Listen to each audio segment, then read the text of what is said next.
वरेश्वर महादेव की हर हर महादेव, हर हर महादेव, हर हर महादेव। काशी विश्वनाथ होगरदानी त्रिकालदर्शी कैलाशी अविनाशी भगवान शिव, जिनकी पुनित पावन पवित्र शिव महापुराण की कथा संपूर्ण विश्व के कल्याण हेतु बाबा देवाधिदेव महादेव की कृपा करुणा से, उनकी उदारता से कंटाकुर्डी ही धमतरी जिले के इस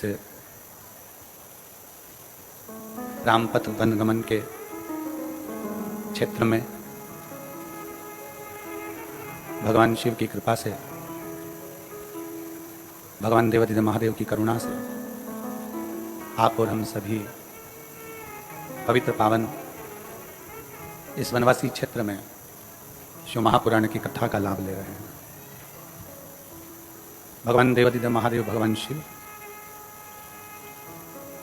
जिनकी करुणा और कृपा, जिनकी उदारता, जिनकी दया, प्रभु की कृपा से ही ये वनवासी क्षेत्र के अंतर्गत ये पवित्र कथा का लाभ लेने का सौभाग्य मिला है।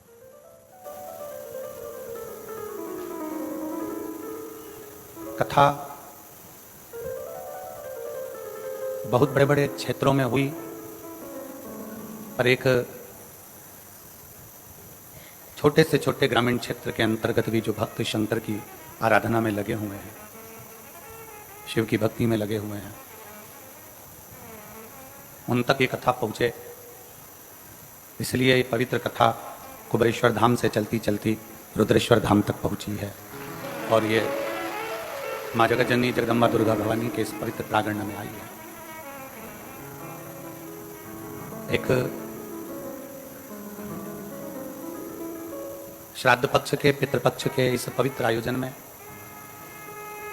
मुख्य यजमान के रूप में श्री दिनेश चंद्र प्रभा देमांगन, श्री दीपक लाखोटिया, कोमल तुलसी पटेल, श्री रोहित मरकाम, श्री सुरेश सिन्हा इस कथा के यजमान पद ग्रहण करे हैं। एक बार इन सभी के लिए जोरदार ताली बजाकर स्वागत करने अभिनंदन। भक्ति और मुक्ति, ये दो संगम है। मुक्ति सहजता में मिल सकती है, पर भक्ति सहजता में नहीं मिलती है। मुक्ति के लिए आप किसी को भोजन करा दिए, किसी को पानी पिला दिया, किसी को आपने कुछ दे दिया तो मुक्त हो गए। थोड़ा दान कर दिया, थोड़ा पुण्य कर दिया, मुक्त हो गए। पर भक्ति करते करते करते करते, भक्ति का स्मरण करते करते, भक्ति करते करते अगर मुक्ति के पथ पर पहुंचेंगे, भक्ति करते करते अगर मुक्ति के पथ पर आप और हम पहुंचेंगे, तो ये निश्चित है कि फिर हमारा इस मृत्यु लोक में जन्म नहीं होगा। जगत गुरु शंकराचार्य जी महाराज ने अपनी भाषा में कहा है कि बार बार जन्म, बार बार मरण, रिटर्न बड़ा रिटर्न, बार बार जन्म और बार बार मरण, ये ठीक नहीं है। फिर जन्म लेना, फिर मर जाना, पुनरपि जन्म पुनरपि मरणम के प्रपंच से हमें छूट जाना। और जन्म और मरण के प्रपंच से जब हम छूट जाएंगे तब शिव के करीब पहुंच जाए, भगवान देवाधिदेव महादेव के नजदीक पहुंच जाए। आज सनातन धर्म को तोड़ने के लिए, सनातन धर्म को कहीं ना कहीं गिराने के लिए लोग बहुत प्रयास में लगे हुए हैं। घर घर जा जाकर अपना अपना प्रचार कर रहे हैं कि तुम हमसे जुड़ो, क्यों मूर्ति की पूजन करते हो, क्यों मंदिर जाते हो, क्यों देवालय जाते हो, क्यों भगवत भजन करते हो। इतनी बड़ी बड़ी संस्थाएं सनातन धर्म को तोड़ने में लगी हुई है, इतना बड़ा बड़ा षड्यंत्र सनातन धर्म को नीचे दिखाने में, नीचे गिराने में लगा हुआ है। हमको तो लगता है इसीलिए कुबेर भंडारी ने शिव महापुराण को कांटाकुर्डी तक भेजा है कि सनातन धर्म को मजबूत कराया जाए।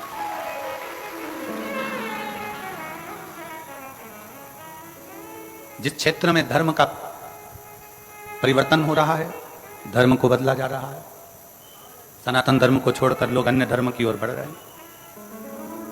शिव महापुराण का यहां आगमन होना यह हमें दर्शाता है कि कहीं ना कहीं शिव तत्व की कृपा है, शिव की कृपा है।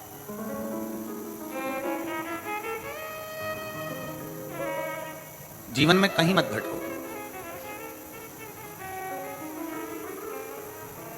कोई कहे ये करो, कोई कहे वो करो, कोई कहे ऐसा करो, कोई कहे वैसा करो। आप भटकना छोड़ दो।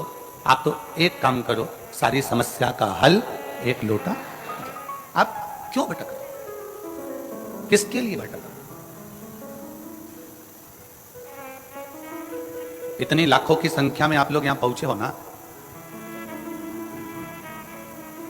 पूरे कांटाप्रोडी के एक एक वनवासी के एक एक व्यक्ति, छोटे से छोटे व्यापारी के चेहरे पर खुशी है, क्योंकि उसने दीपावली पर भी जो व्यापार नहीं करा होगा वो व्यापार उसका आज आपके आने से चल जाएगा, तो उसका घर बनेगा।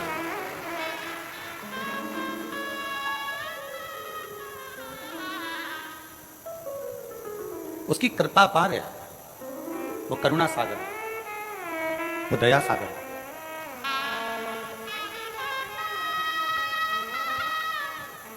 और उसकी कृपा के बिना संसार में पत्ता भी नहीं हिल सकता। हमारे बीच में माननीय मुख्यमंत्री जी की, श्री विष्णुदेव सहाय जी की धर्मपत्नी श्रीमती कौशल्या देवी जी सहाय यहाँ पधारी हैं। प्रत्येक कथा में आप जरूर आती हैं। एक बार जोरदार ताली बजाकर स्वागत करिए।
आप प्रत्येक कथा में आपका आगमन होता है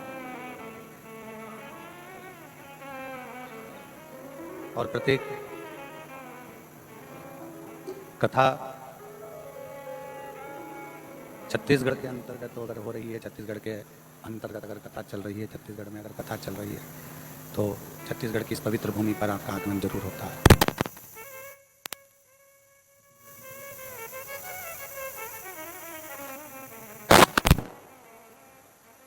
तो माननीय मुख्यमंत्री जी की धर्मपत्नी श्रीमती कौशल्या देवी जी सहाय जी का आगमन जरूर होता है। एक बार जोरदार ताली बजाकर स्वागत, वंदन, अभिनंदन। शिव कृपा, भगवान देवादिदेव महादेव की करुणा, दया,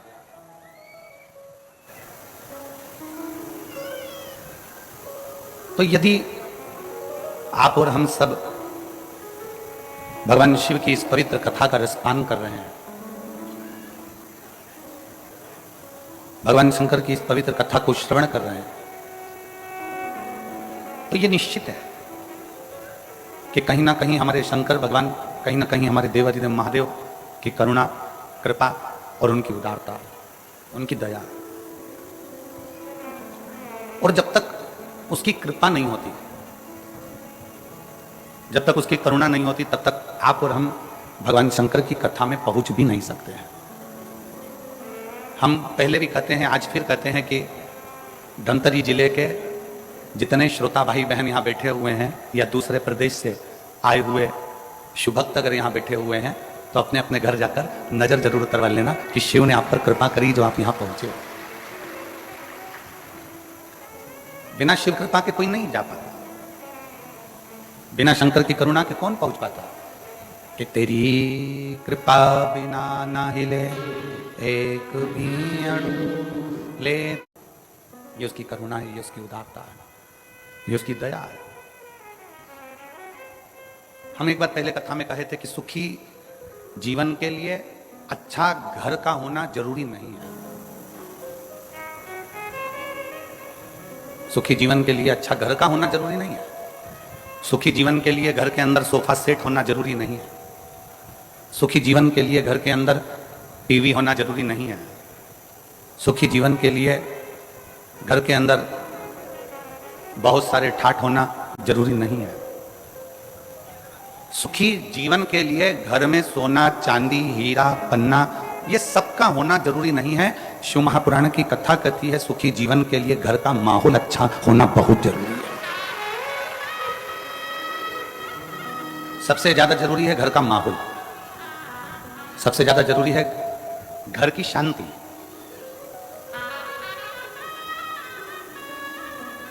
हम आपसे पूछें, मेरी जो जीजियां बैठी हुई हैं, मेरे जीजा बैठे हुए हैं, मेरी बेटियां, मेरे बेटे, मेरी माताएं, मेरे भाई बैठे हुए हैं, हम आपसे पूछें एक बात, तुम्हारे घर में धन बहुत है, तुम्हारे घर में सोफा सेट भी लगा हुआ है, तुम्हारे घर में संपदा भी बहुत है, तुम्हारे घर में टीवी फ्रिज सब कुछ है, सारा सुख है, पूरा सुख तुम्हारे घर के अंदर है, दुकान भी अच्छी है, घर भी अच्छा है, 2 मंजिल का 3 मंजिल का सब बना, और पति खूब दारू पिए, खूब गाली दे, दिन रात नशे में धुत रहे, तो मेरी जीजियों से पूछना है, ईमानदारी से बोलो, वो घर किसी काम का है? जम के तो बोलो जरा। वो सोफा सेट किसी काम का है? वो धन और दौलत किसी काम की है? घर में सोफा सेट है, डाइनिंग सेट है, हीरे का सेट है, सोने का सेट है, चांदी का सेट है, बर्तन का सेट है, और आदमी अपसेट है, तो वो सेट किसी काम का नहीं है महाराज। वो सेट किस काम का? उस सेट की कोई मूलता नहीं, उस सेट की कोई महत्वता नहीं, उस सेट की कोई प्रधानता नहीं। पति नशे में धुत रहे, पति दिन रात नशे में तल्लीन रहे, पति दिन भर नशे में लगा रहे, पति 24 घंटे नशे में डूबा रहे या गलत कार्य करता रहे, तो वो धन किस काम का है? वो संपदा किस काम की है? वो पैसा किस काम का है? उस धन की कोई मूलता नहीं। हमने भिलाई की कथा में एक बात कही थी, श्रीमती कौशल्या देवी सहाय जी यहां पर बैठी हुई हैं। हमने भिलाई की कथा में एक बात कही थी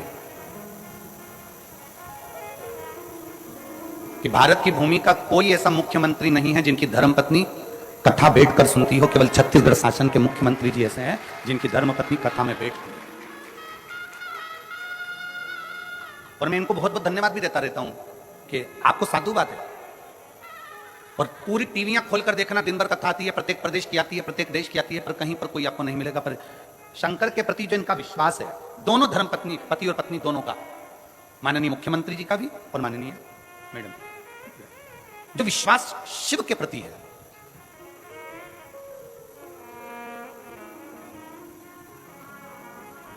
और दुनिया के लोग अपनी अपनी जगह पर, आप लोग तो अखबार में पढ़े होंगे, आप लोगों ने तो टीवी पर भी देखा होगा कि कई लोगों ने 1 लोटे जल पर भी कमेंट्स कर दिया कि 1 लोटे जल से क्या होता है। छत्तीसगढ़ का एक एक बच्चा जानता है कि 1 लोटे जल से क्या होता है। आप भी अभी चिल्लाकर बोलोगे क्या होता है? सारी समस्या का हल होता है। इसलिए 1 लोटा जल चढ़ा चढ़ा के छत्तीसगढ़ वालों ने समस्या ही खत्म कर दी है।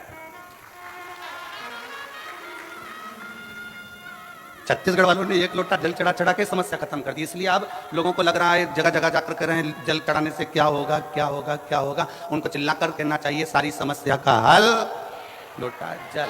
1 लोटा जल चढ़ा, इसलिए समस्या पूरी खल्लास, समस्या पूरी समाप्त। भीतर से शिव भक्ति को जागृत करिए, भीतर से शंकर के प्रति भक्ति को जागृत करिए। खेत में काम करो ना, कल पत्र पढ़ा था, पत्र में था वो खेत 1 एकड़ जमीन थी उसकी, और खेत में जाकर थोड़ा सा जल छींटता था, शंकर जी पे चढ़ा हुआ जल चढ़ाता, अपना काम में लग जाता, छोटी सी दुकान करता, धीरे धीरे धीरे धीरे देव। एकदम किसी की फाइल अगर मोटी है ना तो उसको निपटाने में थोड़ा समय लगता है, पर मेरा शंकर को थोड़ा समय लग सकता है तुम्हारे दुख को मिटाने में, तुम्हारी तकलीफ को मिटाने में। डीले कम करो, तुम्हारे दुख को मिटाने में, तुम्हारी तकलीफ को मिटाने में थोड़ा समय लग सकता है। थोड़ा समय लगेगा, पर धीरे धीरे धीरे धीरे वो दुख तुम्हारा, वो तकलीफ तुम्हारी, वो कष्ट तुम्हारा मिलते ही जाए। धीरे धीरे वो तकलीफ, वो कष्ट, दुख तुम्हारा समाप्त होते चले जाए। चढ़ाते रहो, शिव के धाम जाते रहो, शंकर के मंदिर जाते रहो, शिव को एक लोटा जल समर्पित करते रहो। क्या मिलेगा, कैसे मिलेगा, कब मिलेगा, ये वो जान सकता है, उसके सिवाय कोई नहीं जानेगा। वो क्या करेगा, कैसे करेगा, ये उसके ऊपर निर्भर करता है। और पतंग उड़े आकाश माने, डोर धारा हाथ मां। पतंग यदि आकाश में उड़ती है तो उड़ाने वाले के हाथ में उसकी डोर रहती है। किसके हाथ में रहती है? उड़ाने वाले के हाथ में उसकी पतंग की डोर उड़ाने वाले के हाथ में रहती है। उसी तरह शंकर को जल चढ़ाने वाले की डोर शंकर के हाथ में रहती है। वो कहां उड़ाता है, कैसे उड़ाता है, वो वही जान सकता है। वो कैसे उड़ाएगा,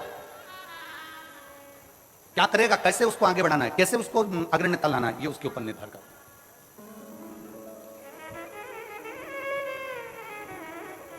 शिव महापुराण की एक बात बड़ी सुंदर है कि कर्म मत छोड़ो, मेहनत मत छोड़ो, कर्म करते रहो, मेहनत करते रहो, खेती करते रहो, दुकान चलाते रहो, नौकरी करते रहो, व्यापार करते रहो, व्यवसाय करते रहो, कर्म करते रहो।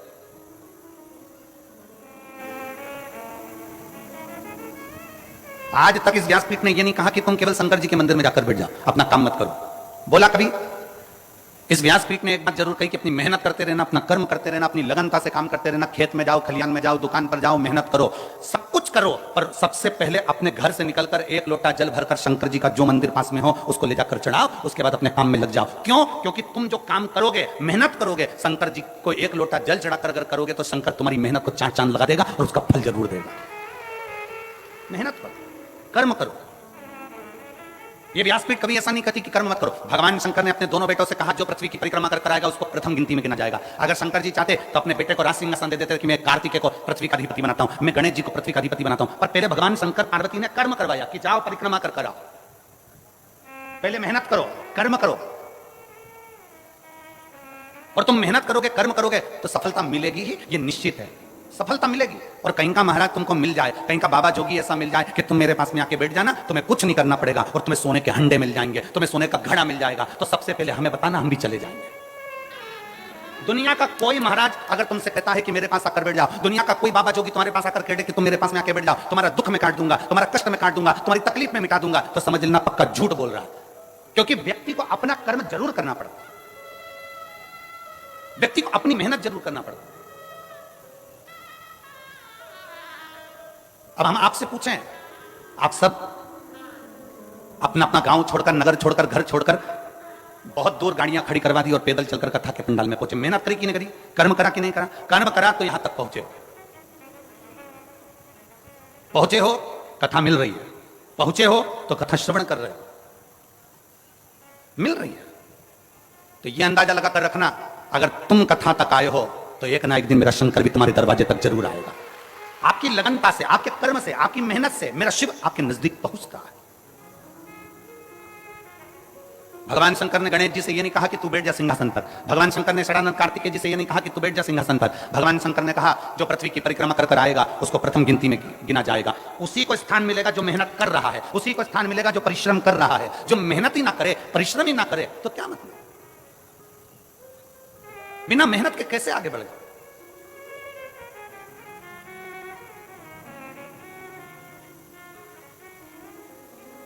राजा विक्रमादित्य की एक कथा आती है कि राजा विक्रमादित्य एक बार बहुत सारे ब्राह्मणों को, संतों को भोजन के लिए बुला लिया। संत ब्राह्मण भोजन करे और विक्रमादित्य ने पूछ लिया कि दुनिया का सबसे बड़ा दानी कौन है, दुनिया का सबसे बड़ा दानदाता कौन है। जितने ब्राह्मण बैठे थे सबने कह दिया दुनिया का सबसे बड़ा दानी राजा विक्रमादित्य है, दुनिया का सबसे बड़ा दानदाता राजा विक्रमादित्य है, अवंती का नरेश है। एक ब्राह्मण बैठा था, एक संत बैठा था, वो मुंह उतार कर बैठ गया। उसने नहीं कहा कि दुनिया का सबसे बड़ा दानी राजा विक्रमादित्य है, ये वो बोला ही नहीं, उसने नहीं बोला। दुनिया का सबसे बड़ा दानदाता राजा विक्रमादित्य है, ये वो बोला ही नहीं, उसके मुख से शब्द नहीं निकला, आवाज नहीं।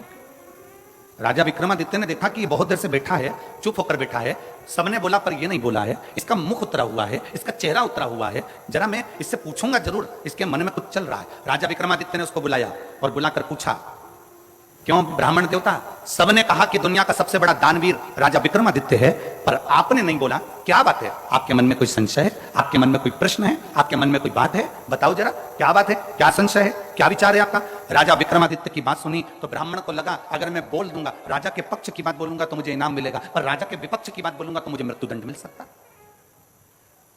अगर मैं राजा के विपक्ष का बोल दूं और राजा को बोल दूं कि आप सबसे बड़े दानी नहीं हो, तो हो सकता है मुझे मृत्युदंड मिल जाए,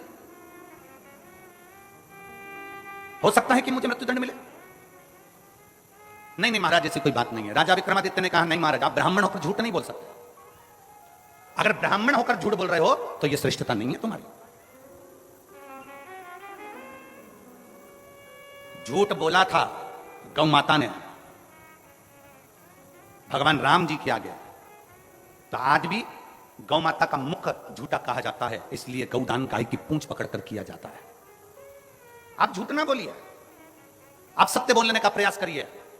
और गया क्षेत्र में एक बार झूठ बोला है ब्राह्मण देव ने कि सीता जी ने कोई पिंडदान नहीं किया है। मां जानकी जी का श्राप भी लगा है ब्राह्मण देवता। फाल्गु नदी ने झूठ बोला तो फाल्गु को भी श्राप लगा। आप झूठ ना कहिए, आप सत्य बोलिए। ब्राह्मण देवता ने मन में सोचा कि अंदर संकोच रखने से क्या फायदा। हमने अभी एक कथा में कहा था कि भोजन नहीं पचता है, भोजन नहीं पचता है तो बीमार कर देता है। भोजन नहीं पचा तो बीमार कर देगा।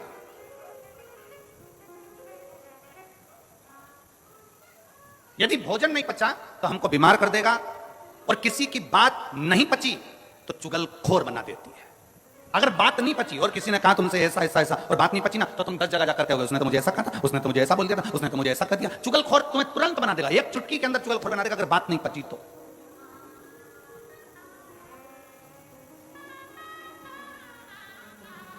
धन नहीं पचा तो तुम्हें अहंकारी बना देगा। अगर तुम्हारे पास में धन आना चालू करा, पैसा आना चालू हुआ, धन संपदा आना चालू हो गई, तुम्हें पद प्रतिष्ठा मिल गई और तुम्हारे घर में अगर धन आने लगा, तो धीरे धीरे अगर पचा नहीं वो तो तुम्हें अहंकारी बना देगा। अभिमान के शब्द निकलने लगेंगे, अभिमत्ता के शब्द निकलने लगेंगे, अहमता के शब्द निकलने लगेंगे, अभिमत्ता के शब्द निकलने लगेंगे। भोजन नहीं पचा बीमार कर देगा, बात नहीं पची चुगलखोर बना देगी, और धन वैभव सत्ता नहीं पची तो तुम्हें अहंकारी बना देगी। अभिमत्ता अहम तुम्हें प्रदान कर दे, अहंकार।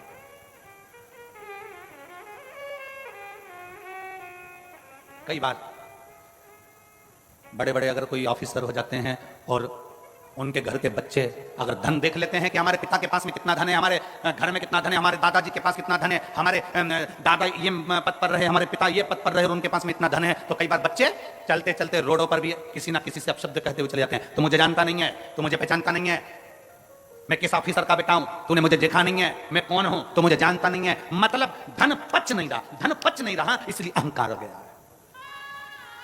बात पच नहीं रही इसलिए चुगलखोर बना दे रही है। भोजन पच नहीं रहा इसलिए बीमार बना दे रहा।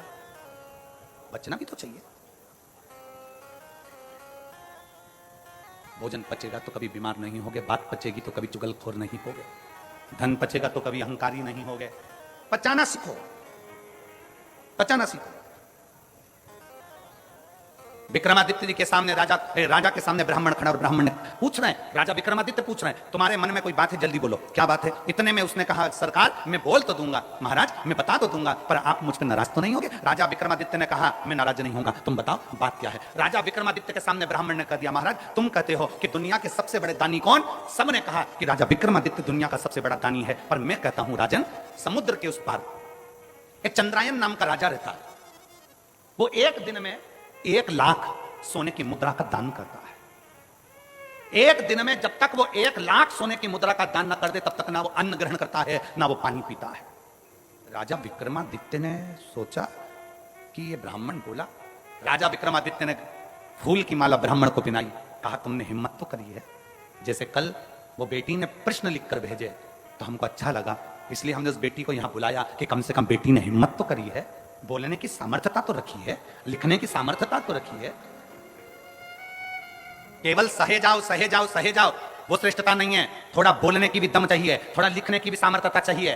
कम से कम उस बेटी ने लिखने की सामर्थ्यता तो करी, इसलिए उस बेटी को बुलाकर कल हमने बेलपत्र दी कि तुमने पत्र में प्रश्न अच्छे लिखे। ए गुरुजी, कम से कम उसने लिखने की सामर्थ्यता तो रखी। उसकी प्रसन्नता है, हमको बहुत बहुत प्रसन्नता है, उसके लिए बहुत साधुवाद है। ऐसी बेटियों के लिए तो तुमको ताली ठोकर बहुत जोरदार स्वागत करना चाहिए कि उनकी प्रसन्नता है। आपके मन का बल तो सामने प्रकट हुआ।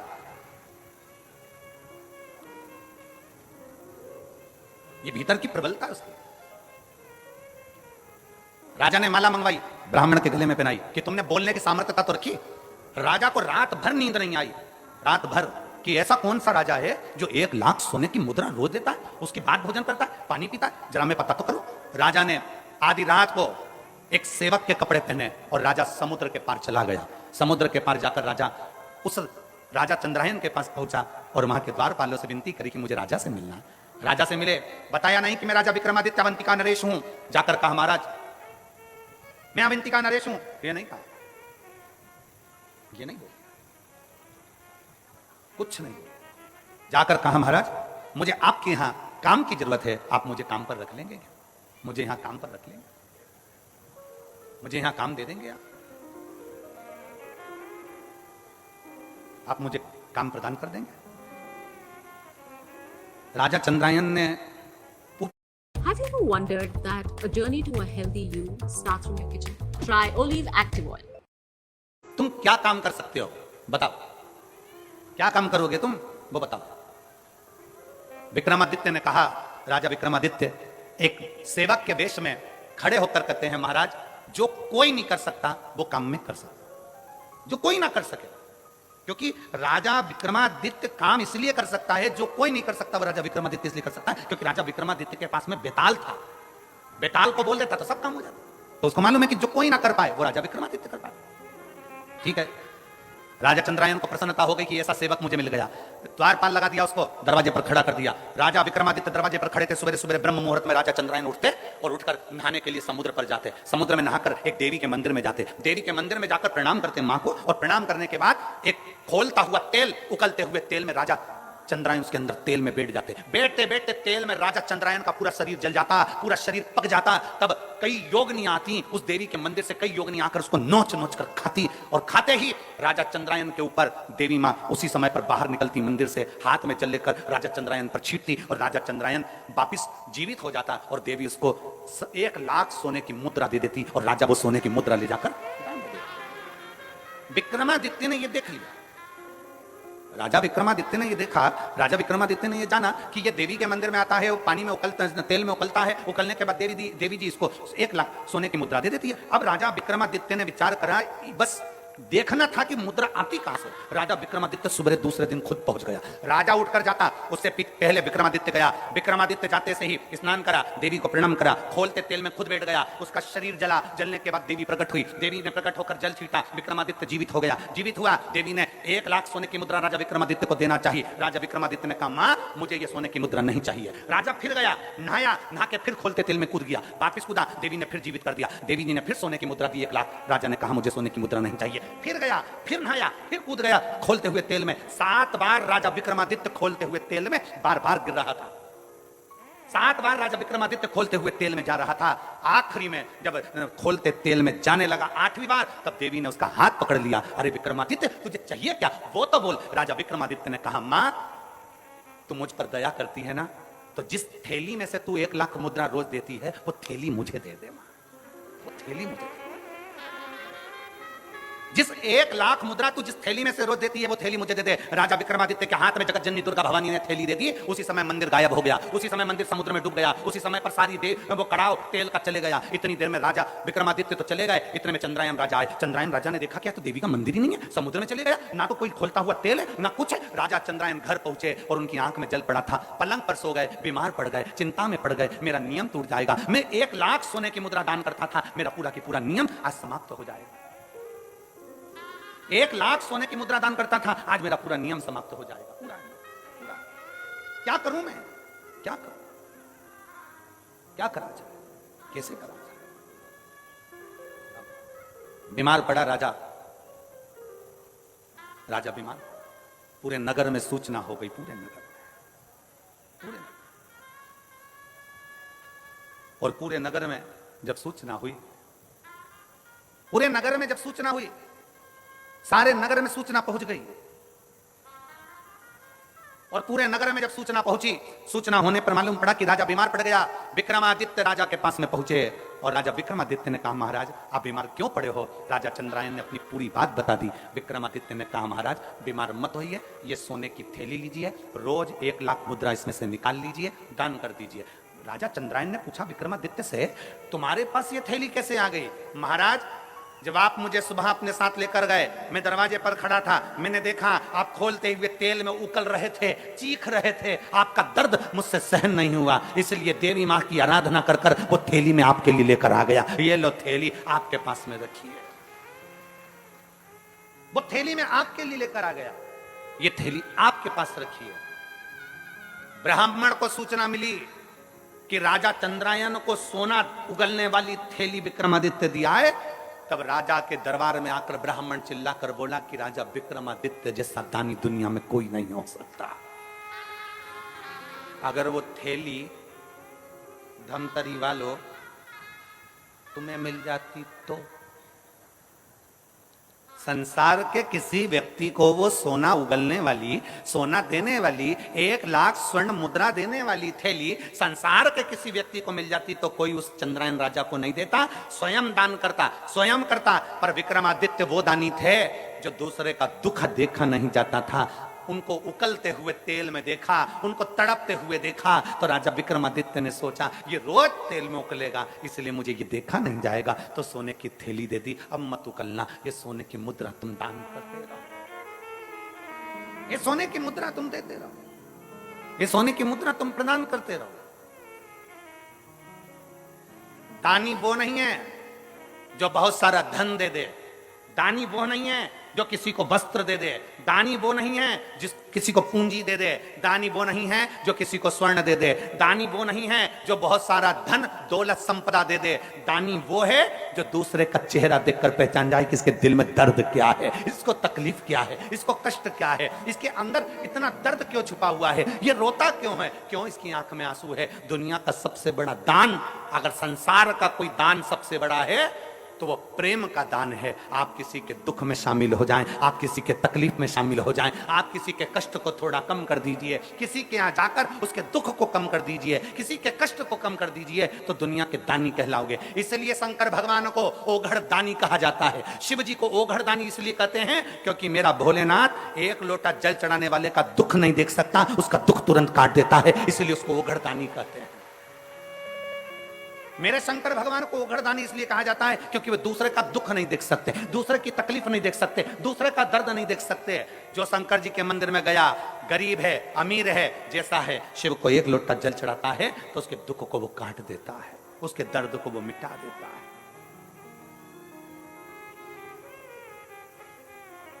ओघड़दानी है वो, दुनिया का श्रेष्ठ। किसी के जीवन के दुख को समाप्त करना, बस निवेदन एक ही है, अपने कर्म के साथ, अपनी मेहनत के साथ, अपनी लगनता के साथ शंकर के मंदिर में जाइए, अपनी मेहनत के साथ अपनी खेती पर काम करिए, अपनी मेहनत के साथ अपनी दुकान पर काम करिए, अपनी मेहनत के साथ अपनी ड्यूटी करिए, और मेहनत का फल भोलेनाथ देगा, 1 लोटे जल के साथ जरूर देगा। आप उसको जल समर्पित करते रहिए। कई लोग कहते गुरुजी एक पत्र है, देखिए,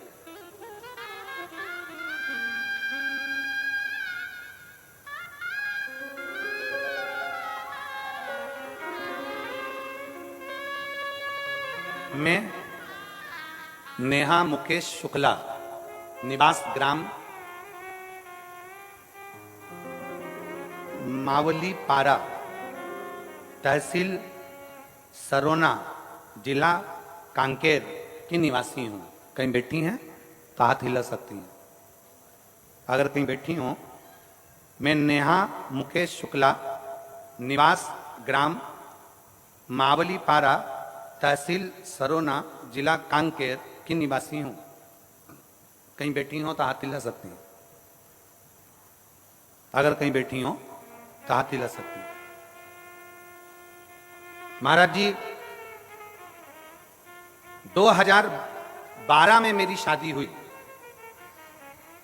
10 वर्ष निकल चुके थे, 11वां वर्ष चल रहा था महाराज जी, पर मेरे घर में संतान का सुख नहीं था। हमारे यहां संतान नहीं थी।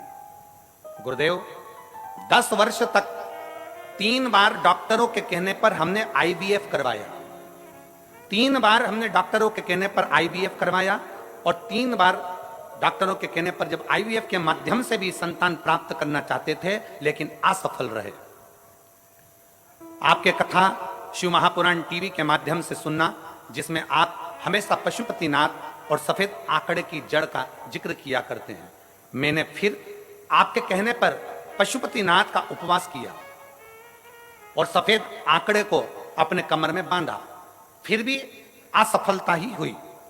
लेकिन शिव में अटूट विश्वास के कारण मैंने फिर एक बार पशुपति व्रत किया, जिसमें मुझे संतान प्राप्त हुआ।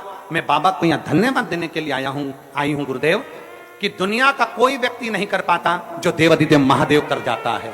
गुरुदेव, मैं नेहा मुकेश शुक्ला आज आपको प्रणाम करने और बाबा भोलेनाथ को नमन करने के लिए आई हूं कि मेरे बाबा ने 4/7/2023 को मेरे भोलेनाथ की कृपा से, जब मैंने 3 बार आईवीएफ करवाया वो सफल नहीं हुआ, कोई इलाज सफल नहीं हुआ, जब 1 लोटा जल और आंकड़े की जड़ से 4/7/2023 को मेरे घर में बेटे ने जन्म लिया, जिसका नाम मैंने शिवांश रखा है। मैं बाबा को यहाँ धन्यवाद देने के लिए आई हूँ। कहीं बैठी हो और अगर अपने बेटे को लेकर आई हो तो व्यासपीठ पर आ सकती हैं एक बेलपत्र लेने के लिए। अगर कहीं बैठी हो तो बेटे को लेकर आ सकती है। एक लाइन अच्छी लिखी है, आप और हम गुनगुनाते हैं। भोलेनाथ दया करना, मैं तेरे भरोसे हूँ। शंभुनाथ दया करना, मैं तेरे भरोसे हूँ। ना घर के भरोसे हूँ, ना परिवार के भरोसे हूँ। आप भी बोलिए, ना घर के भरोसे हूँ, ना परिवार के भरोसे हूँ। मेरे बाबा दया करना, मैं तेरे भरोसे हूँ। भोले बाबा दया करना, मैं तेरे भरोसे। आप उस पर आश्रित हो जाओ, और जब हम उस परमात्मा पर आश्रित हो जाते हैं तो वो परमात्मा हमें मिलता जरूर है। जब हम परमात्मा पर आश्रित हो जाते हैं तो परमात्मा सुनता जरूर है। जब हम परमात्मा पर आश्रित हो जाते हैं तो परमात्मा कृपा करता जरूर है। जब हम परमात्मा पर आश्रित हो जाते हैं तो वो परमात्मा हमारे साथ कदम से कदम मिलाकर चलता जरूर है, जरूर चलता है, कार्य करता जरूर है। और शंभु शरणे पड़ी मांगो घड़ी रे, दुख का दया करी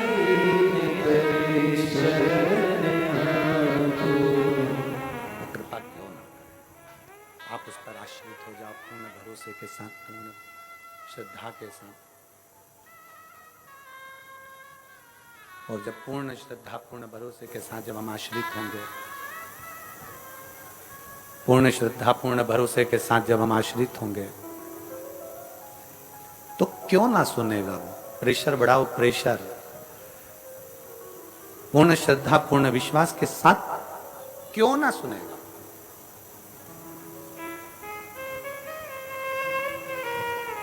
एक विश्वास अपने भीतर जागृत करिए, एक भरोसा अपने भीतर जागृत करिए, एक दृढ़ता अपने भीतर जागृत करिए। कर्म करने में पीछे ना हटिए, मेहनत करने में पीछे ना हटिए। कल एक बेटी से मिलना हुआ, प्रसाद बना रही थी, वो अपने माता वगैरह के साथ आई थी। हमने पूछा पढ़ाई कर रही हो गुरुदेव? एक बार मैंने प्रयास करा कंपटीशन एग्जाम का, 2 बार प्रयास किया, फिर मैंने छोड़ दिया, अब मैं एग्जाम वगैरह नहीं दे रहा। मैंने कहा ठीक है। हमने कहा चाय पीती हो? अब वो हंसकर बोली कि गुरुजी ऐसी बात पूछ रहे हो, चाय नहीं पीते क्या हम? हमने कहा चाय पीती हो? कहां? हमने कहा एक आध बार तुम्हारी जीवान जली है? कहा गुरुजी एक आध बार, कम से कम कई बार हमारी जीवान जल गई चाय से। तो हमने कहा चाय पीना छोड़ दी? तो क्या कोई चाय पीना छोड़ते हैं क्या?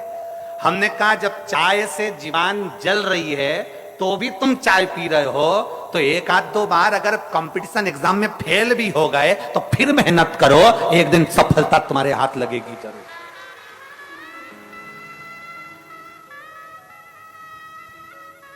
कितने लोग हैं यहां जिनकी चाय पीने से जीवान जली होगी? बोलो जली की नहीं जली? 1-2 बार तो जली होगी जो चाय पीते होंगे। हम तो पीते भी नहीं, तो हम बोले भी काहे को? चाय पीने से जीवान जल रही है पर हम चाय नहीं छोड़ते, फिर धीरे धीरे पीते हैं, फूंक मार कर पीते हैं, ठंडा कर कर पीते हैं, और आखिरी में चाय पीना हमने छोड़ा नहीं। एक बार कंपटीशन एग्जाम में बैठे, फेल हो गए, एक बार एग्जाम दिया, फेल हो गए, एक बार तकलीफ आई, फेल हो गए, कोई बात नहीं, हिम्मत मत हारना। चाय पीना नहीं छोड़ रहे तो हम मेहनत करना कैसे छोड़ दें? फिर एग्जाम दो, फिर कंपटीशन एग्जाम में बैठो, फिर मेहनत करो, और जब बार बार मेहनत करोगे तो एक दिन मंजिल तक पहुंच ही जाओगे, सफलता तुम्हारा कदम चूमेगी। कौन कहता है भगवान आते नहीं, कोई उसको शबरी की तरह बुलाते नहीं। कौन कहता है भगवान आते नहीं, कोई उसको प्रेमवश बुलाता नहीं। उसको बुलाने के लिए तुम्हारा प्रेम जागृत चाहिए। प्रेशर बढ़ाओ, प्रेशर, उसको बुलाने के लिए तुम्हारा प्रेम जागृत चाहिए, जागृत। सफलता तुम्हारे सम्मुख में होगी, सफलता तुम्हारे सामने होगी। अपना परिश्रम पूरा करिए, अपनी मेहनत पूरी करिए।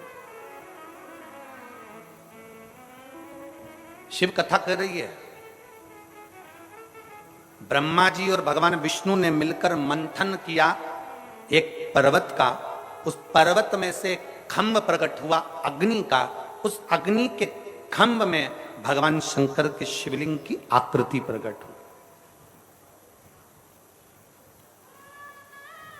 ब्रह्मा जी उस शिवलिंग का शीश देखने जा रहे हैं।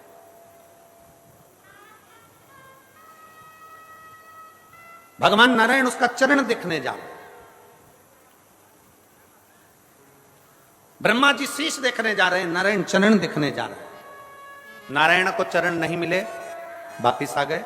ब्रह्मा जी ऊपर जाते जाते गौ माता को लिया, केतकी के पुष्प को लिया, केतकी का पुष्प लेकर आ गए। केतकी का पुष्प,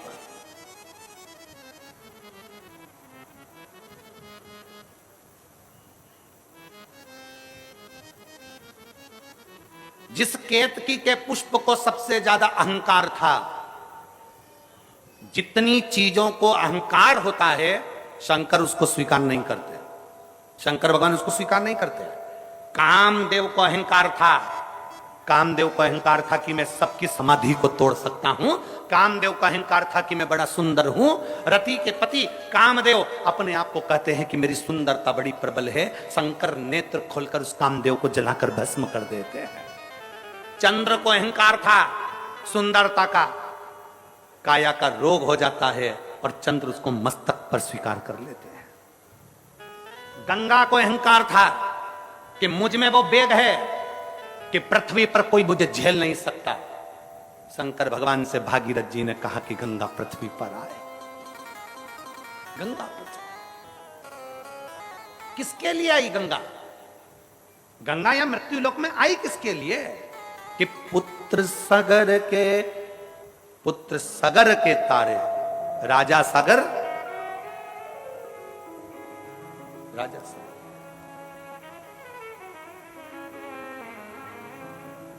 राजा सागर की 2 धर्म पत्नी, एक पत्नी से 1 पुत्र और दूसरी पत्नी से 60,000 पुत्र। राजा सगर ने अश्वमेध यज्ञ रखा। अश्वमेध यज्ञ जब पूर्ण होता है तो पूरा ब्रह्मांड उसी का हो जाता है। इंद्र को लगा ये राजा सगर इंद्र के सिंहासन पर भी आक्रमण कर लेगा, तो इसका यज्ञ खंडित करना है। यज्ञ खंडित हो। आपकी अगर कोई प्रतिज्ञा होती है ना, उस प्रतिज्ञा को अगर कोई खंडित करता है तो समझ लो कि खुद देवता आगे रहकर खंडित करवाना है, कहीं ये उस लेवल तक ना पहुंच जाए। जैसे इस बेटी ने लिखा, इस बेटी ने लिखा कि गुरुदेव, मैंने एक बार पशुपतिनाथ का व्रत किया, एक बार सफेद आंकड़े की जड़ को बांधा, एक बार मैंने सफेद आंकड़े की जड़ का प्रयोग करा, मेरा नहीं हुआ, गर्भ नहीं ठहरा। 10 साल तक जब गर्भ नहीं ठहरा, मैंने दूसरी बार फिर पशुपति व्रत करा। अर्थात आप जब कोई चीज पाना चाहते हो, आप कुछ अच्छा करना चाहते हो, तो भगवान भी आपकी बहुत परीक्षा लेता है।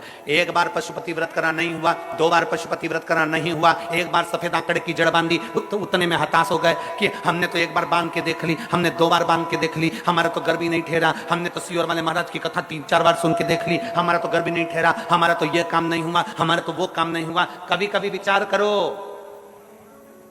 हिम्मत नहीं हारना है, प्रयास करते रहना है। एक बार अगर सफेद आंकड़े की जड़ बांधी है, दूसरी बार फिर बांधो, तीसरी बार फिर बांधो, थोड़ी थोड़ी महीने 2 महीने में प्रयास करते रहो, देगा वो। उसके दरवाजे से कोई खाली नहीं जाता। यहां इतने बैठे हो ना, 3 महीने के अंदर मेरा बाबा देवाधिदेव महादेव तुम्हारी झोली में क्या डालेगा ये वही जान सकता है। क्या प्रदान करेगा ये उसके ऊपर निर्भर करता है। एक विश्वास अपने भीतर प्रकट है। पत्र में उसने लिखा कि रिश्तेदार कहते हैं पूजन करना छोड़ दो, रिश्तेदार कहते हैं मंदिर जाना छोड़ दो, क्यों जाते?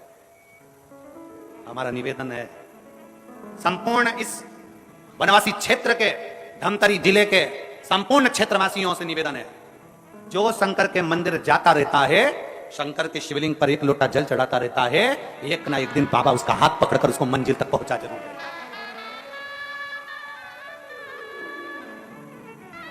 कहेंगे लोग, बहुत कहेंगे, बहुत। अब तो दुनिया के लोग अब तो बड़े बड़े जो चले गए ना, बड़े बड़े पद पर बैठे थे, अब जिनके नाम के आगे भूत लग गए, उनको भी तकलीफ हो। 1 लोटा जल से क्या होगा? क्या होगा 1 लोटे जल से?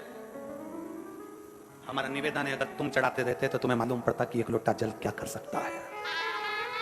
1 लोटा जल क्या कर सकता है? 1 लोटे जल में कितना बल होता है, 1 लोटे जल में कितना तत्व होता है। कभी आप सब लोग मोबाइल चलाते हो, यूट्यूब पर सर्च करिएगा, गूगल पर सर्च करिएगा, फेसबुक पे सर्च करिएगा कि गिलास के जल में और लोटे के जल में क्या अंतर होता है। गिलास का जल पीने से पेट में कितनी बीमारी आती है और लोटे का जल पीने से पेट की कितनी बीमारी आती है, जरा नेट पर सर्च करिएगा।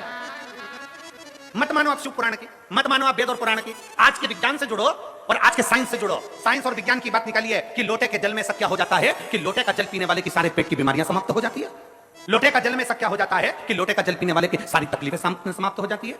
आप मत मानो शिव पुराण की बात, आप मत मानो वेद और पुराण की बात, आप तो विज्ञान की बात मानो, आप साइंस की बात मानो और विज्ञान और साइंस को उठाओ और देखो कि गिलास के जल में और लोटे के जल में कितना पावर है। गिलास के जल में 0 बराबर का पावर होता है और लोटे के जल का जब हम शंकर को चढ़ाकर उसका आचमन करते हैं, जब लोटे का जल पीते हैं तो शरीर के जितने रोग हैं वो धीरे धीरे अपने आप समाप्त होना चालू हो जाते हैं, अपने आप। आजकल वैज्ञानिक का युग है, साइंस का युग है, तो निकालो ना, अपना अपना मोबाइल खोलो और खोल कर देख लो, गूगल में सर्च करो, फेसबुक पे सर्च करो, निकालो उसमें कि लोटे के जल से होता क्या है, गिलास के जल से होता क्या है, गिलास का जल क्यों नहीं पीना चाहिए। शंकर भगवान को जब लोटे का जल चढ़ता है तो उसका आचमन करने से हमारी कितनी बीमारियां चली जाती है। पेट का ऐसा कौन सा रोग है, क्यों कहते हैं हम कि भगवान शंकर को चढ़े हुए जल का आचमन करो। कई लोगों की गांठें समाप्त हो गई, किसी की बच्चेदानी की गठान समाप्त हो गई, किसी की कोई गठान समाप्त हो गई, क्यों? कल के पत्र में एक प्रश्न था, कल के पत्र में एक बहुत सुंदर बात थी, कल के पत्र में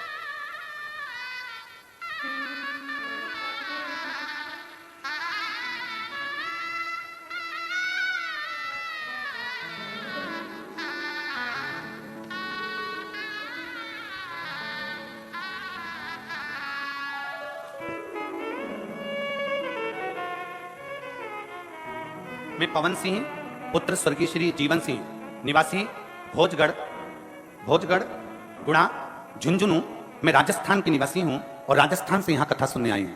कहीं बैठी हो तो हाथ हिलाइए। झुंझुनू राजस्थान से आई हैं। पवन सिंह पुत्र स्वर्गीय श्री जीवन सिंह निवासी भोजगढ़ गुंडा झुंझुनू राजस्थान। कहीं बैठी हो तो हाथ हिला सकती हैं, जिनका मोबाइल नंबर ये है। पत्र को आप लोग एलईडी पर पढ़ सकते हैं, आस्था चैनल पर पढ़ सकते हैं। अगर कहीं बैठी हो तो हाथ हिला सकती हैं। मैं झुंझुनू राजस्थान की निवासी हूं। गुरुदेव, भगवान शिव पर चढ़ाए गए जल की महिमा का मैं क्या गुणगान करूं? आप लोग आस्था चैनल पर और एलईडी पर पत्र को पढ़िएगा। गुरुदेव, भगवान शिव पर चढ़ाए गए जल की महत्ता का मैं गुणगान करूं। आपके बताए हुए अनुसार हमारी माता जी के मुंह में सफेद छाले हो गए थे। हमने उसको कई जगह दिखाया, आराम नहीं आया, क्योंकि वो छाले साधारण नहीं थे। वो छाले कोई साधारण नहीं थे, आराम नहीं आया। फिर उनको हम जयपुर में प्राइवेट अस्पताल में दिखाने ले गए, जांच कराई तो उनको दलक सुगर बताया और भी बीमारियों को दर्शाया गया। पर हमको थोड़ा सा दुख हुआ।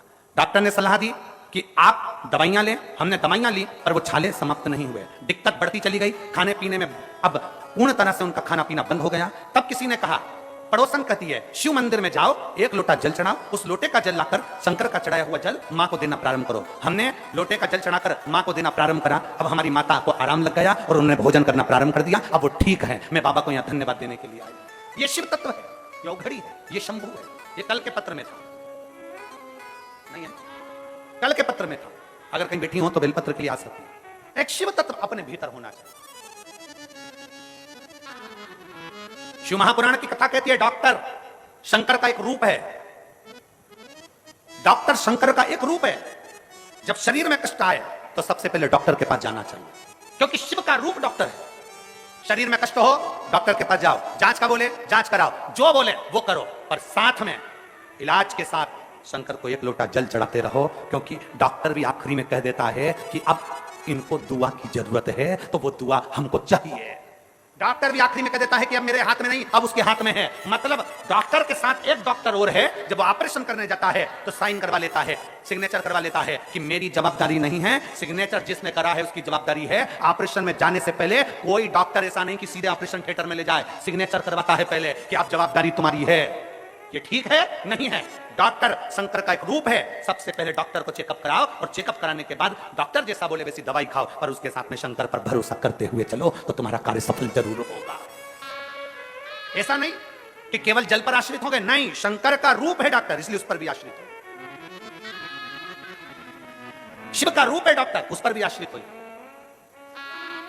और जब दवाई शरीर में ना लगे तब कौन से महादेव का नाम लेना है? जम के बोलो, जम के। कुंदकेश्वर, कुंदकेश्वर महादेव का नाम लेकर डॉक्टर की दवाई को खुद खाओ, और भगवान का नाम लेकर, कुंदकेश्वर महादेव का नाम लेकर। डॉक्टर दवाई लिखा है, उस दवाई को हमें खाना है, पर कुंदकेश्वर के नाम से खाओ, शरीर को लगेगी, क्यों ना लगे। और जब हम उस पर आश्रित हो जाते हैं, इसीलिए शास्त्र कहता है, शिव तत्व कहता है, भगवान शंकर की कथा कि कोई किसी में मगन, कोई किसी में मगन, कोई किसी में मगन, कोई किसी में मगन। मैं तो भोले की दीवानी, भोलेनाथ में मगन। मैं तो भोले की दीवानी, भोलेनाथ में मगन। मैं तो शंभू की दीवानी, शंभुनाथ में मगन। मैं तो शंभू की दीवानी, कोई किसी में मगन, कोई किसी में मगन, कोई किसी में मगन, कोई किसी में मगन। मैं तो भोले की दीवानी, भोलेनाथ में मगन। मैं तो भोले की दीवानी, भोलेनाथ में मगन। मैं तो शंभू की दीवानी, शंभुनाथ में मगन। मैं तो शंभू की दीवानी, शंभुनाथ में मगन। जय हो।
शंभो।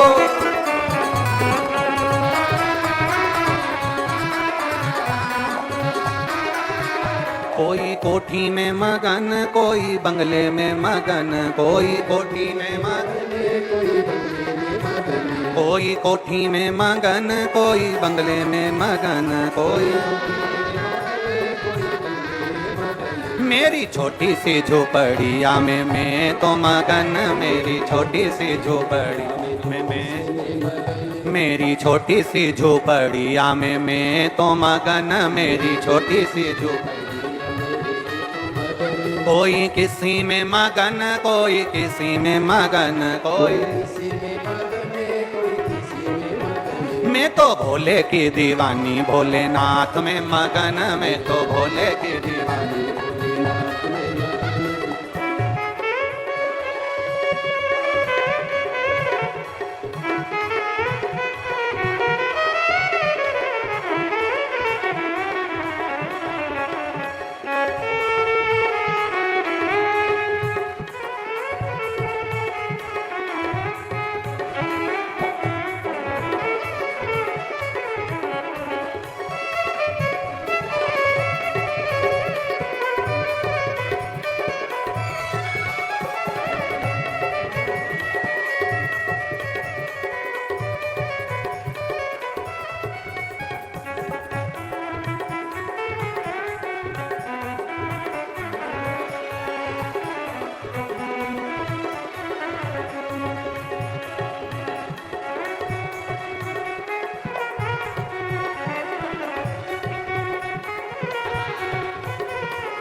शंभो।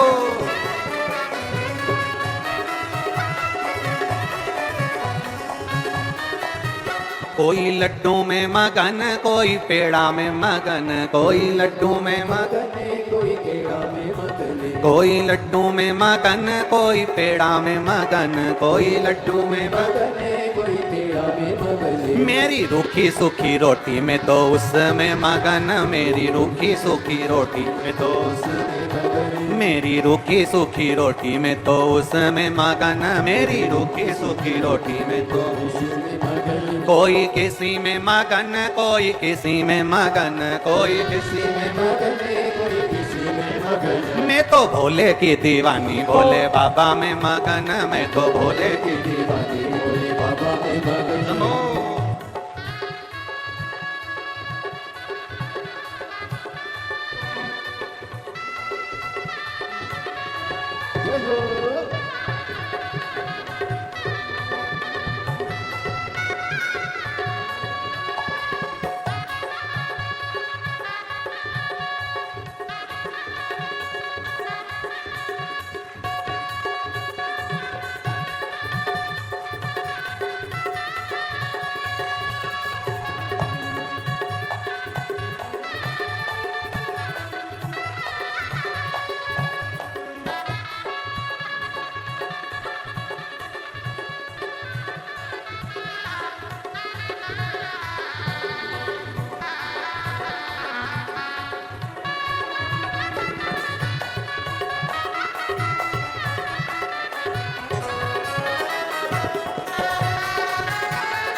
कोई सोने में मगन, कोई चांदी में मगन, कोई सोने में मगन, कोई चांदी में मगन, कोई सोने में मगन, कोई चांदी में मगन, कोई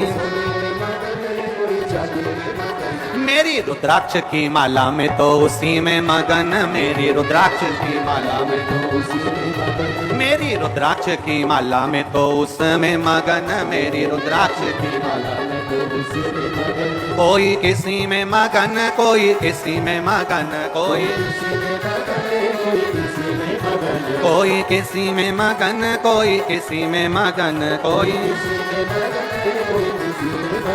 मैं तो भोले की दीवानी, भोले बाबा में मगन, मैं तो भोले की दीवानी, भोले बाबा में मगन, मैं तो भोले की दीवानी, भोले बाबा में मगन, मैं तो भोले की दीवानी, भोले बाबा में मगन, मैं तो शंभू की दीवानी, शंभू बाबा में मगन, मैं तो शंभू की दीवानी, शंभू बाबा में मगन, मैं तो भोले की दीवानी, भोले बाबा में मगन, मैं तो भोले की दीवानी, भोले बाबा में मगन। अपने स्थान पर बैठकर भगवान देव महादेव से अपने मन की बात बड़े भाव के साथ दिल से प्रार्थना करिए।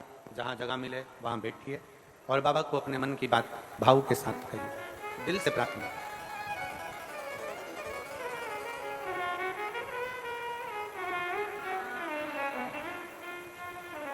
दिल से बाबा को प्रार्थना करिए, हृदय से। जहां भी जगह मिले बैठ जाओ और बड़े भावों से कहिएगा। सबको साथ में बोलना है, आपकी आवाज हमारे तक पहुंचना चाहिए। बड़े दिल से, आनंद से, भाव के साथ में बाबा से प्रार्थना करेंगे। सब साथ में बाबा से बोलेंगे।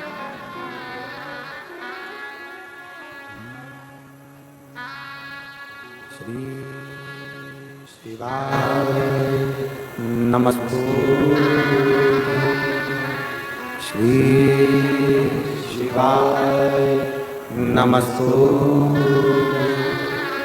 श्री शिवाय नमस्तु, श्री शिवाय नमस्तु, श्री शिवाय नमस्तु। भोला सब दुख काटो, ओ भोला सब दुख काटो,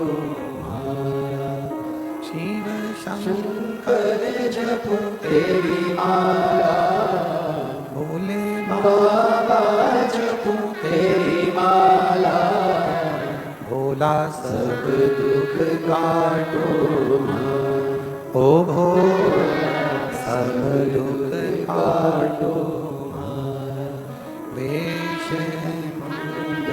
मंगलकारी, वेश मंगलकारी, शमशान वासी हमारा, शमशान वासी हमारा, ओ भोला सब दुख काटो, ओ भोला सब दुख काटो। भगवान देवकी महादेव का चरित्र कह रहा है। श्री महापुराण की कथा वर्णन करती है। भगवान शंकर का पवित्र चरित्र कहता है, शिव तत्व कहता है, भगवान की पवित्र कथा वर्णन कर रही है। एक विश्वास अपने भीतर रखकर शिव की शरणागति ग्रहण करो। ब्रह्मा जी शिवलिंग का शीश देखने के लिए जाते हैं और भगवान नारायण शिवलिंग का चरण देखने के लिए जाते हैं। नारायण भगवान को चरण नहीं मिलता है, आकर कह देते हैं कि मुझे चरण नहीं मिला।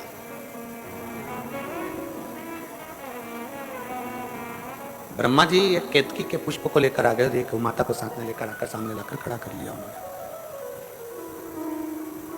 दोनों को सम्मुख मिलाकर खड़ा कर रहा। नारायण भगवान पूछे, ब्रह्मदेव क्या आपको भगवान शंकर के शीश का दर्शन हुआ है? रिटर्न बढ़ाओ, रिटर्न। भगवान शंकर के शीश का दर्शन हुआ है? नहीं।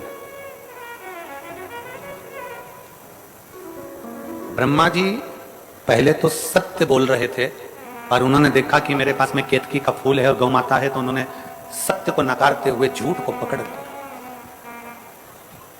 सत्य को नकारा, झूठ को पकड़ा।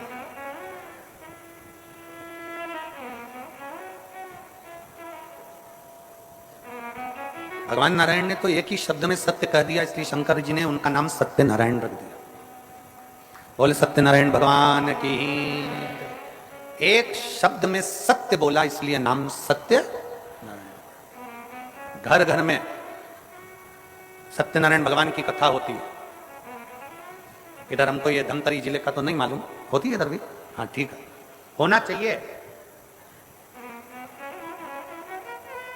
घर घर में सत्यनारायण भगवान की कथा होती है, उसका कारण केवल इतना सा है कि तुम्हारी जिंदगी तुम कितनी भी कैसी भी जी रहे हो, पर अपनी जिंदगी में एक दिन ऐसा निकालो कि परमात्मा की चौखट पर जाकर सत्य बोलो, तो तुम भी सत्यनारायण पूजन के हकदार बन सकते।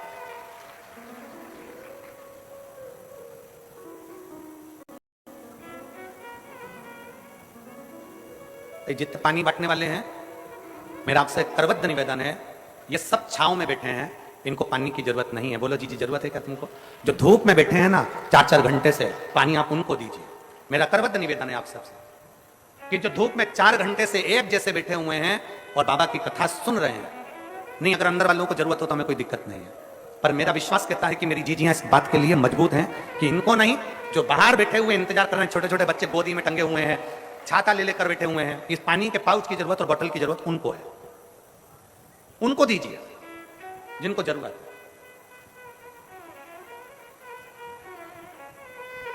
और फिर निवेदन है, कथा सुनने आने वालों से निवेदन है, अपने साथ में पानी की कितनी बोतल लाओ।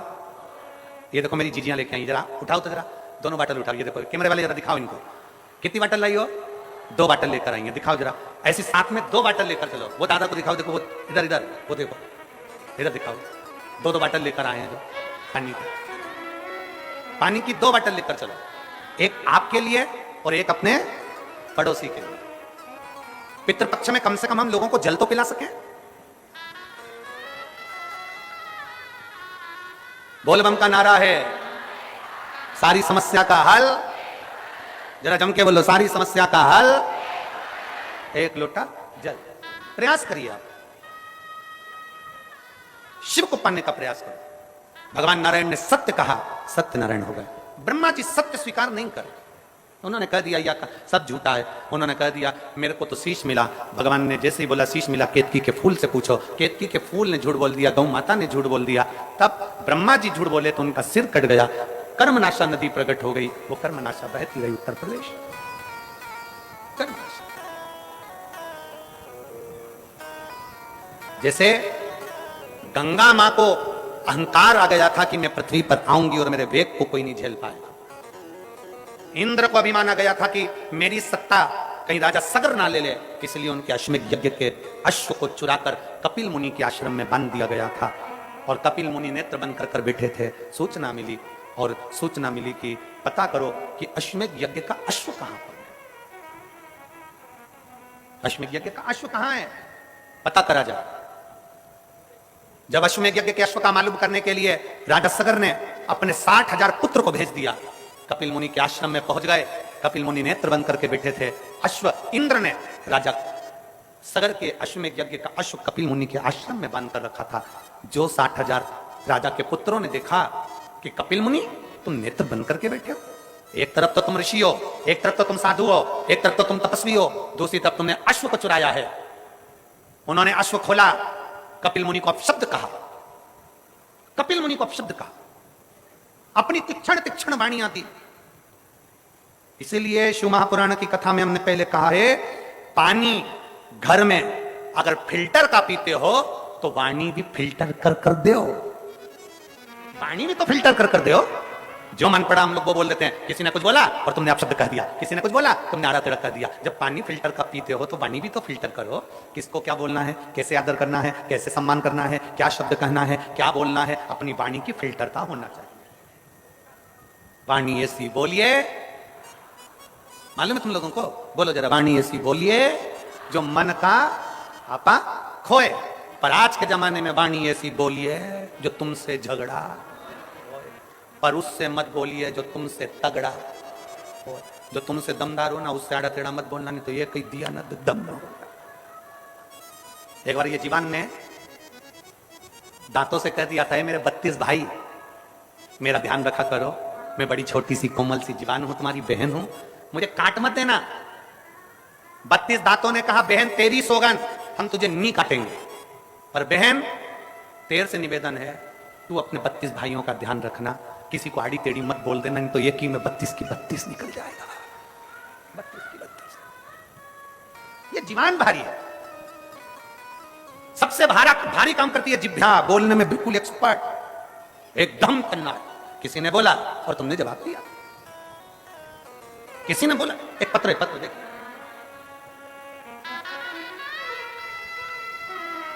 मेरा नाम खेमलता निषाद है।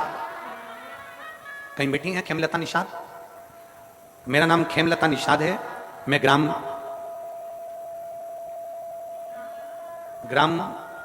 उसखारा है क्या है? उसखारा जिला बालोद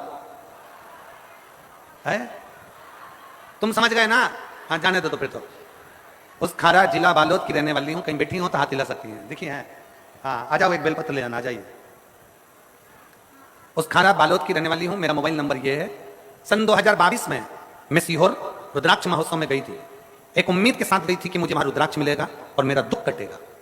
पर बताऊं क्या, वहां तो लोग अंदर नहीं जाने दे रहे थे। सब लोग जा रहे थे वापिस। लोगों ने कह दिया था कि वहां रुद्राक्ष वितरण नहीं हो रहा है, रुद्राक्ष बटना बंद हो गया, भगदड़ हो गई, ये हो गया, वो हो गया। सब लोग जाने लगे, मैं भी चली। गुरुजी, मेरा बेटा मुझसे कहता है तू यहां लेकर आई है, ना तो रुद्राक्ष मिला और ना मंदिर के अंदर जाने दिया, क्या फायदा हुआ, टाइम बर्बाद करा। मैं दुखी हो गई। मैंने मंदिर के अंदर तक नहीं गई और मंदिर की चौखट पे से ही एक कंकर उठा लाई। और कंकर उठाकर लाई तो पुलिस वाले मना कर रहे थे, चलो जाओ यहां से, चलो जाओ यहां से। तो हम वहां से कंकर उठाकर लेकर आ गए। रोते रोते हम अपने घर पर आ गए और वापिस हम कुबेर भंडारी के दरवाजे पर नहीं गए। हम बाबा का कंकर लेकर आए और बाबा से कहा, बाबा मैं मेरे बेटे को लेकर आई हूं इसलिए कि इसकी सरकारी नौकरी लग जाए। ये अप्लाई कर करके थक गया है, इसकी नौकरी नहीं लगती है। गुरुदेव, मेरा बेटा मुझको ही कह देता था कि भगवान कुछ नहीं करता, पर मैं अपने बेटे से कहती थी, वो सीहोर वाला महाराज कहता है ना कि शंकर सुनता है, सुनेगा जरूर। सीहोर वाला महाराज कहता है कि कुबरेश्वर धाम की धरा से कोई खाली नहीं जा सकता, तो बाबा बुलाएगा जरूर। गुरुजी, हम कंकर उठाकर लेकर आ गए और कंकर लाकर हमने अपने घर में रखकर उसकी पूजन चालू कर दी। मैं अपने बेटे से कहती कि इस पे जल चढ़ा, बेटा नहीं चढ़ा। एक बार मेरा बेटा जिद पर अड़ गया कि मां, अगर तू कहती है कि सीहोर वाला महाराज कहता है कि 3 महीने तक शंकर पर जल चढ़ाया गया, शिव जी सुनते जरूर हैं, तो बेटा कहता है एक बार मैं भी एक कंपटीशन एग्जाम देता हूं और शंकर को जल चढ़ाकर देखता हूं, 3 महीने में सुन लेगा तो मैं जान जाऊंगा कि सीहोर वाले महाराज का शंकर बाबा भोलेनाथ सुनता है, नहीं तो मैं समझ जाऊंगा कि यह ढोंग और प्रपंच है। मेरे बेटे ने कंकर पर जल चढ़ाना प्रारंभ करा। 3 महीने तक जल चढ़ाने के लिए वो तैयार हुआ और बाबा की ऐसी कृपा हुई कि 1 महीने के अंदर सरकारी हॉस्पिटल में मेरा बेटे की नौकरी लग गई। मैं बाबा को यहां धन्यवाद देने के लिए आई हूं, मैं शिव को प्रणाम करने के लिए आई हूं। एक लाइन अच्छी लिखी है, मुझे मेरे बाबा ने बहुत कुछ दिया है, तेरा शुक्रिया, तेरा शुक्रिया।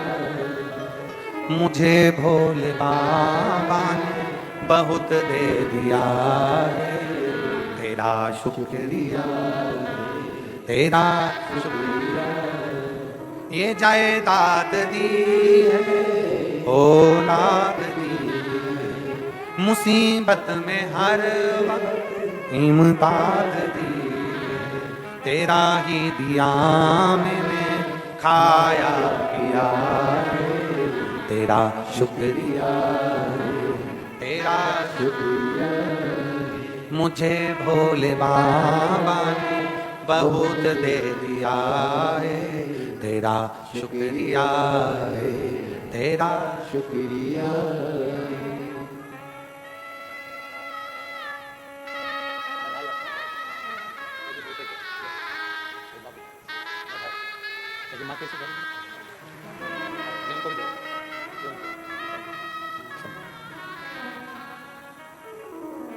एक विश्वास शिव के प्रति, एक भरोसा शंकर के प्रति।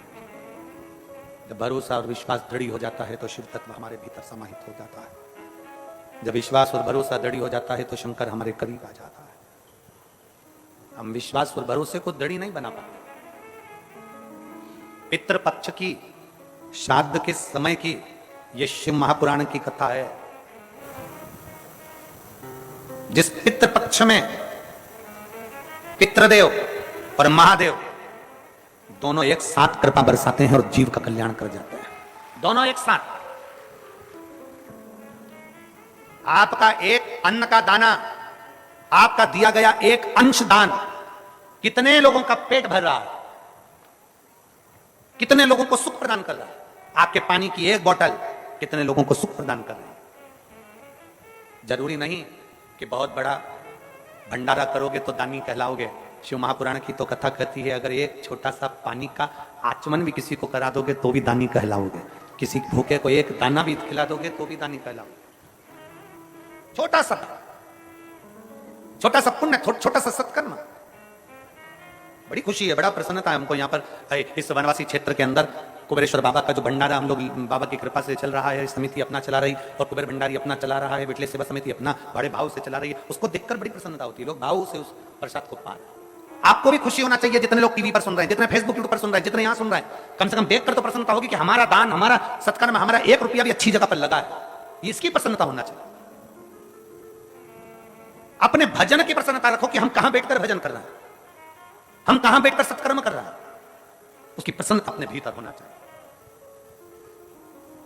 कपिल मुनि का श्राप लग गया, नेत्र खुले कपिल मुनि के और सारे 60,000 सगर के पुत्र जलकर भस्म हो गए, राख के ढेर बन गए। राजा सगर ने अपने पौत्र को भेजा अंशुमान को, पर कोई फल नहीं। तब साधना करी, राजा दिलीप आए, फिर भागीरथ बाबा आए, जिन्होंने गंगा जी की तप साधना करी। गंगा जी की तप साधना करते हैं भागीरथ जी, तो गंगा उछल कर कहती है, किसकी सामर्थ्यता है जो मुझे पृथ्वी पर झेल ले? किसकी सामर्थ्यता, किसकी सामर्थ्यता? शिव महापुराण की कथा कहती है, अपने मुख से कभी अभिमत्ता के शब्द मत बोलिए, अपने मुख से कभी अभिमान के शब्द मत बोलिए, अपने मुख से कभी अहंता के। बेटा अब भगवान को इतना मानता है कि मेरे बेटा एक्सरे मशीन को चलाता है तो भी लोग उसको डॉक्टर कहते हैं, एक्सरे मशीन चलाने वाले को भी लोग डॉक्टर कहते हैं। गुरुदेव, मेरा बेटा खुश होता है कि देखो मेरे शिव ने मेरे ऊपर कितनी कृपा कर दी कि बिना डॉक्टर के भी लोग मुझे डॉक्टर कहकर जाते हैं। मैं भले एक्सरे की मशीन चलाता हूं। ये दृढ़ता नहीं तो क्या, ये विश्वास नहीं तो क्या, ये भरोसा नहीं तो क्या? अपने भीतर विश्वास को जागृत करिए, अपने भीतर। चले, गंगा मैया ने अहंकार का शब्द कह दिया, गंगा मैया ने अभिमत्ता का शब्द कह दिया, मुझे कोई झेल नहीं सकता।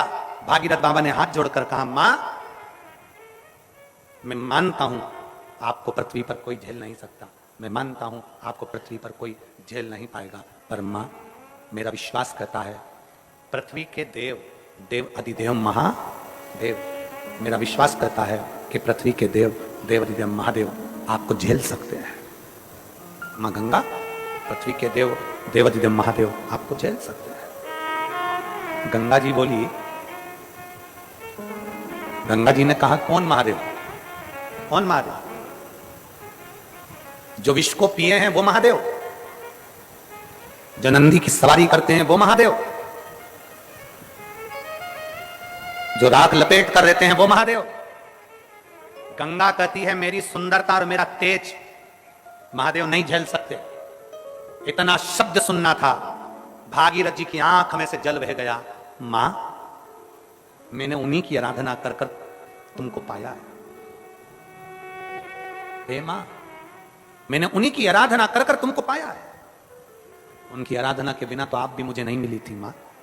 ये मेरा विश्वास करता है मां, आपको शिव अपने जटा में, अपने हाथों में जरूर झेल लेंगे, आपको शिव झेलेंगे।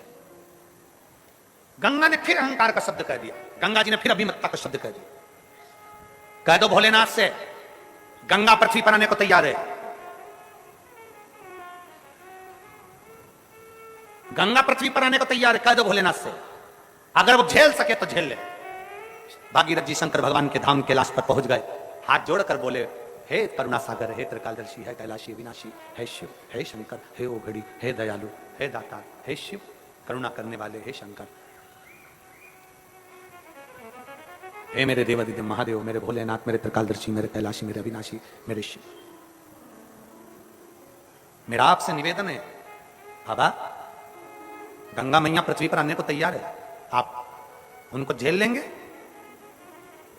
शंकर भगवान भागीरथ जी से बोले, मैं गंगा को नहीं झेलूंगा। बड़प्पन देखिएगा, व्यक्ति कितना भी ऊंचे स्थान पर बैठ जाए, अगर उसके भीतर अहंकार नहीं है तो उसका बड़प्पन देखिए।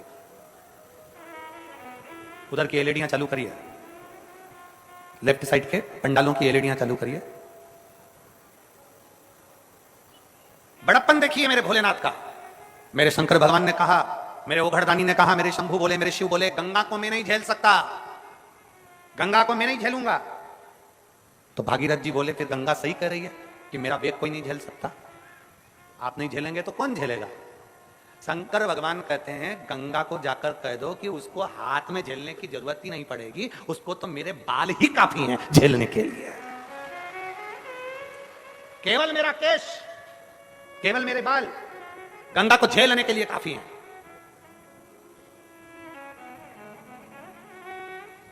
कह दो गंगा जी से जाकर तैयारी करें आने की। आप उनका आदर नहीं करेंगे, सम्मान नहीं करेंगे। शंकर जी कहते हैं, गंगा का सम्मान मेरे केश में आएगी तो खुद हो जाएगा। दुनिया के लोग कहते हैं कि शंकर का चढ़ा हुआ जल नहीं पीना चाहिए। उनको कहना चाहिए कि शंकर भगवान के सिर पे गंगा है तो मरते समय गंगा जल भी मत पीना।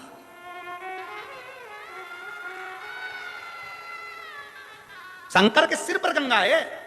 तुम कहते हो शंकर पे चढ़ा हुआ जल मत पियो, तुम कहते हो शंकर पे चढ़ी हुई बेलपत्र मत खाओ, तुम कहते हो शंकर पे चढ़ा हुआ जल मत पियो, तो फिर गंगा जल क्यों पीते हो मरते समय?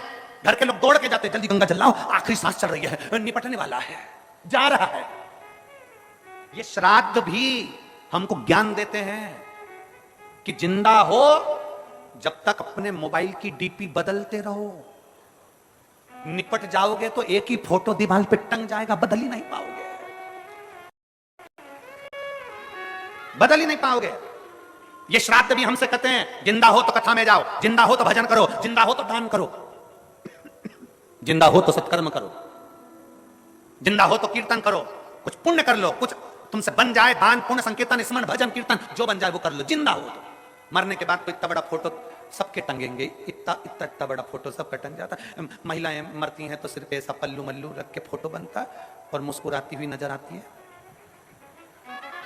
ऐसी, और घर के लोग खीर और पूड़ी मिला के फोटो पे चिपका देते हैं। अम्मा मुस्कुराती है, फोटो पे पूड़ी और खीर चिपकी रहती है। साल भर खीर पूड़ी चिपकी रहेगी, अगले साल फिर चिपक जाएगी, अगले साल।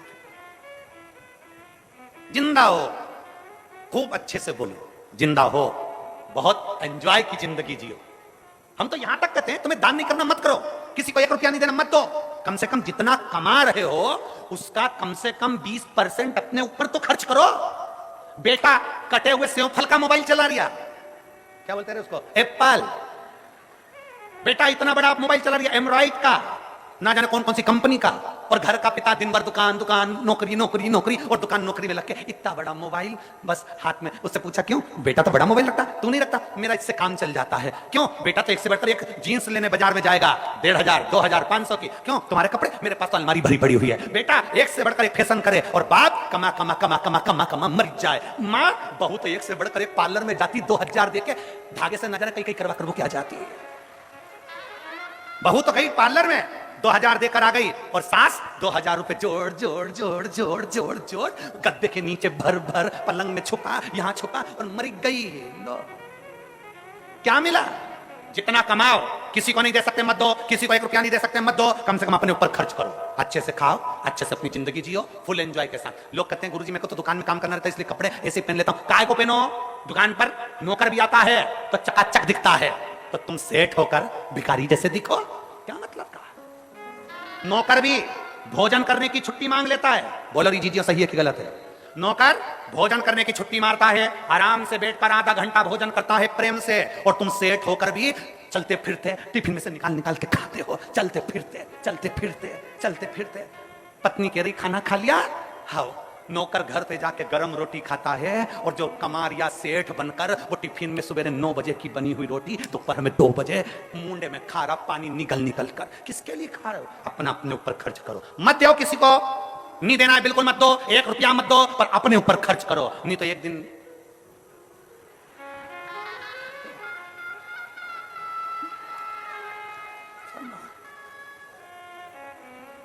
मौका मिला है जिंदगी जीने का। श्राद्ध आते हैं, हमें बताते हैं कि हमें जिंदगी कैसे जीना है।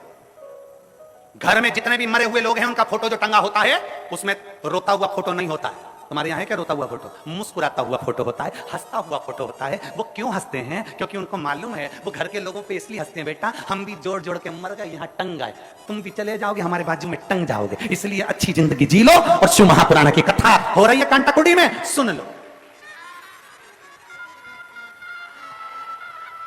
धमतरी से कथा सुनने के लिए अगर कांटाकुटी आ रहे हो, पड़ोसन से पूछ लो चल रही है क्या? भगवान की कृपा से मेरे यहाँ गाड़ी है, बाबा ने बाबा के लिए दी है, गाड़ी खाली है, चल तू भी चल। गाड़ी खाली आ रही है, 2-4 को और बिठा ला, चलो कथा सुनेंगे, चलो सत्संग करेंगे, चलो स्मरण करेंगे, चलो शिव भक्ति करेंगे। और बाबा से प्रार्थना भी करना, पड़ोसन जो पड़ोसी की गाड़ी में बैठ के आए, भगवान से प्रार्थना करना हमारे पड़ोसी के 4 गाड़ी और आ जाए, अगली बार सीओर वाला महाराज आए तो 4 गाड़ी भर कर जाए। जोड़ा जोड़ा जोड़ा, आखिरी में जोड़ा।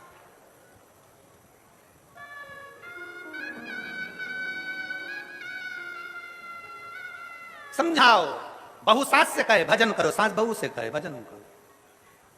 अरे दिन भर फोन चलाए मेरी सासू जी, शिव पुराण में ना जाए मेरी सासू, अदरक कूट के चाय पी जाए मेरी सासू जी, कभी कथा में ना जाए मेरी सासू, दिन भर मिनक निकाले मेरी सासू। कहां चित्त भरे? उसको समझाओ, शिव के बिना कहीं दिल ना लगाना, शिव के बिना कहीं दिल ना लगाना, वरना पड़ेगा तुझे आंसू बहाना, वरना पड़ेगा तुझे आंसू बहाना, शिव के सिवा कहीं दिल ना लगाना, शिव के सिवा दिल ना। जो शिव का गुण गान किया है, जो शिव का गुण गान किया है, सच्चा जीवन वो ही जिया है, सच्चा जीवन वो ही जिया है। सुमिरन के बल से तुझे, सुमिरन के बल से तुझे मुक्ति है पाना, शिव के सिवा कहीं दिल ना लगाना, शिव के सिवा कहीं दिल ना लगाना, वरना पड़ेगा तुझे आंसू बहाना, वरना पड़ेगा तुझे आंसू बहाना, शिव के सिवा शंकर के सिवा कहीं चित्त ना लगे। तुम गंगा को तो मेरे केस संभालने। गंगा के पास खबर पहुंची, भागीरथ जी ने कहा कि आप आइए पृथ्वी पर। संभालेगा कौन? भागीरथ जी ने कह दिया शंकर भगवान के केस। गंगा हंसकर बोली मुझे और केस, मुझे और केस हो ही नहीं सकता, हो ही नहीं सकता। तो चलो मां। गंगा पृथ्वी पर आने के लिए जो आई, इतने वेग से आई, इतने वेग से शंकर जी तो अलमस्त होकर खड़े हो गए। और गंगा मैया यहाँ जाए वहां जाए, शंकर की जटा ऐसी विशाल थी, उन्होंने घुमाना चालू करा, गंगा को अंदर ही भर लिया। अब गंगा अंदर छटपटाने लगी, बाहर कैसे निकलूंगी, कैसे बाहर निकलूंगी?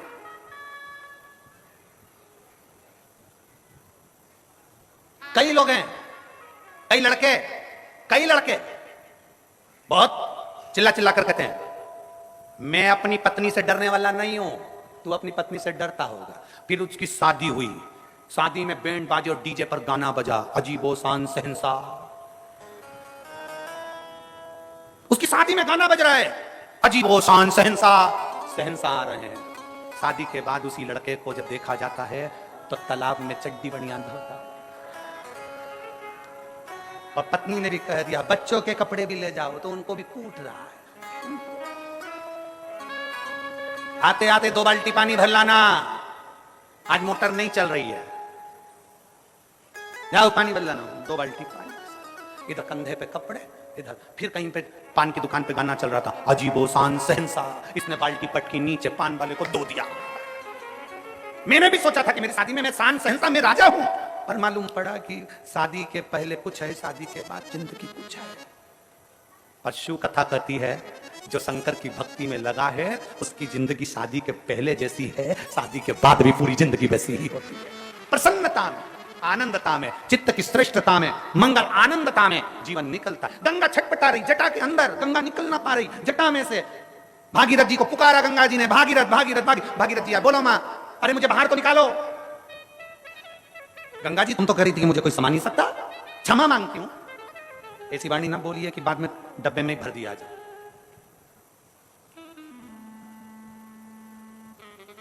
20 लाख की गाड़ी में घूमने वाले भी आखिरी में 20 रुपए के लोटे में भर के गंगा जी पहुंच जाते हैं। 20 लाख की गाड़ी में घूमने वाले भी 20 रुपए के लोटे के अंदर भरा के गंगा जी पहुंच जाते हैं। 2 करोड़ की गाड़ी में घूमने वाले भी एक दिन 2 रत्ती की राख बन जाते हैं। कितने भी भगवान तुम्हें सुंदर बनाया हो, पर कभी अपनी सुंदरता का गुणगान ना करिए। किसी को धन वैभव मिल गया हो तो उसका गुणगान ना करिए। बाबा को धन्यवाद देते रहो कि तूने मुझ पर बड़ी कृपा करी है, जो ये शरीर, ये वैभव, ये धन, ये सब तूने मुझे प्रदान किया, ये तेरी कृपा से मिला। गंगा जी क्षमा मांगी, भगवान शंकर ने थोड़ा सा खोल दिया। गंगा जी नीचे आई, कपिल मुनि के आश्रम में पूछा गंगा जी ने भागीरथ जी से, मुझे क्यों बुलवाया? मेरे पितरों के मुक्ति के लिए, मेरे पितरों की मोक्ष के लिए। आज भी शिव महापुराण की कथा कहती है, अगर दुनिया के लोग तुमसे कह दे कि पितृ दोष है, तुम्हारी बेटी की शादी नहीं हो रही, तुम्हारे बेटे की शादी नहीं हो रही, तुम्हारे यहाँ ये तकलीफ आ रही, वंश नहीं बढ़ रहा, बच्चे नहीं हो रहे, घर में तकलीफ हो रही है, कोई कहे पितृदोष पितृदोष पितृदोष, सीधा एक काम करिए, सीधा एक काम, छठ के दिन, अभी शायद आज चतुर्थी या तीज होना चाहिए, चतुर्थी हो, छठ के दिन, छठ तिथि श्राद्ध के महीने में, श्राद्ध में 16 दिन के अंदर जो छठ आए, षष्ठी आए, उस छठ के दिन, शायद सोमवार क्या ना चाहिए, सोमवारी छठ होना चाहिए। छठ के दिन गंगा जल एक कटोरी में रख लो, गंगा जल नहीं हो तो कटोरी के अंदर जल और उसमें एक बेलपत्र डाल के रख लो। उस गंगा जल को अपना जो पानी का मटका होता है, हंडा होता है, घर में पानी पीने की जगह होती है, उस कटोरी को वहां रख दो और छठ के दिन रखकर सप्तमी के दिन उस कटोरी को उठाकर उसका जल अपने घर में घुमाकर शंकर के शिवलिंग पर समर्पित कर दो। दुनिया का कैसा भी पितृदोष होगा वो समाप्त हो जाएगा। कामना कर कर छठ के दिन जिस लड़का लड़की का विवाह ना हो, सोमवार की छठ पड़ेगी, जिस बच्चे का विवाह ना हो, अगर अशोक सुंदरी की जगह पर कहीं का आवाज आ रहा है, बार बार कोई तार फाल्ट हो रहा है, देखिए बार बार आवाज आ रहा है। छठ के दिन अगर कोई लड़का लड़की का विवाह नहीं हो रहा है, शादी ना हो रहा है, तो उसके लिए छठ के दिन अशोक सुंदरी वाली जगह पर एक लाल फूल और शंकर जी के शिवलिंग पर एक सफेद पुष्प चढ़ाकर 5 बेलपत्र समर्पित कर कर 1 लोटा जल अपनी कामना कर कर चढ़ाओ और जो बेलपत्री चढ़ाई है उसमें से एक बेलपत्री उठाकर ले आओ। बाबा संबंध पक्का कराकर ही रहेगा। अगला श्राद्ध जब आएगा, आप अपनी धर्म पत्नी के साथ मिलकर शिव की आराधना कर रहे हो, आप अपने पति के साथ मिलकर शिव आराधना कर रहे हो। श्राद्ध हमने जितने लोग मिस कॉल दिए हैं, और मिस कॉल जो लोग दिए हैं, हमारे जो नंबर है मिस कॉल का, उस पर जो लोग मिस कॉल दे रहे हैं, हम प्रतिदिन श्राद्ध पक्ष का एक ना एक उपाय मिस कॉल वालों के मोबाइल पे व्हाट्सएप पर रोज पहुंचाने का प्रयास कर रहे हैं, जिससे आप उसको अच्छे से कर सकें और अपने जीवन को सार्थक बना सकें।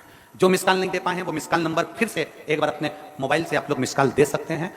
बड़े प्रेम से हम नंबर बोल रहे हैं, आप मिस कॉल, जितने लोग आस्था चैनल पर सुन रहे हैं, जितने लोग फेसबुक यूट्यूब पर सुन रहे हैं, वो भी मिस कॉल दे सकते हैं। मिस कॉल का नंबर है 74338, फिर वापिस 74338, ये मिस कॉल का नंबर, आप इस पर मिस कॉल दे सकते हैं। नंबर फिर से ध्यान रखें, बस मिस कॉल में आपकी कॉल पूरी नहीं जाएगी, बस लगा टू बोला और कट जाएगा, मतलब आप जुड़ गए। 74338 ये नंबर है जिस पे हम प्रतिदिन श्राद्ध पक्ष में प्रयास कर रहे हैं कि आपके पास मैसेज पहुंचे और आप उसको अपनी जिंदगी में, चाहे संतान प्राप्ति का हो, वंश वृद्धि का हो, कर्जा हो। एक कर्जे का एक लेटर आया है पर समय इतना नहीं है, हम इसको कल पढ़ेंगे कि एक बहन ने लिखा, उसके लड़के ने कर्जा करा। हम इसको अभी अगर होगी नजदीक में तो बुलाएं। मेरा नाम नर्मदा साहू है, मैं ग्राम दुर्ग चिरखली से आई हूं।